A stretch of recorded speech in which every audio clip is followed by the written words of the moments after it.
জয় রাম। তো হ্যালো বন্ধুরা, আমার চ্যানেলে তোমাদের সকলকে স্বাগত জানাই। দিনটা ছিল কার্তিক পুজোর দিন। দুপুরবেলা চলে গিয়েছিলাম আমার মিসের কাছে নাচ শিখতে। এই যে এতক্ষণ ধরে নাচ শিখি, আমার মেয়ে কিন্তু আমার কাছে থাকে না, ও থাকে ওর ঠাম্মির কাছে। কান্না করে না, একটু দুষ্টুমি করে বটে। যাই হোক, তারপরে অনিনিতে চলে এসেছিল, মানে আমার হাজব্যান্ড। আর গিয়েছিলাম একটু কাঁচরাপাড়ায়, গিয়ে মোমো খেয়ে নিয়েছিলাম। মোমো খাওয়ার পর বাড়ি এসে আবার রেডি ফেডি হয়ে চলে গিয়েছিলাম পাশের বাড়িতে কার্তিক পুজোর নিমন্ত্রণয়। আর এই যে দেখো, আমার মেয়েকে এখন হাসতে দেখছো তো? কেউ যদি বলে ওকে হাসতে, ও কিন্তু কিছুতেই হাসে না।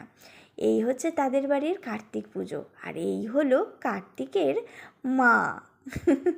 যাই হোক, তারপরে আমরা অনেক গল্প আড্ডা করে খাওয়া দাওয়া করে চলে এলাম বাড়ি। তো আজ আসি বন্ধু।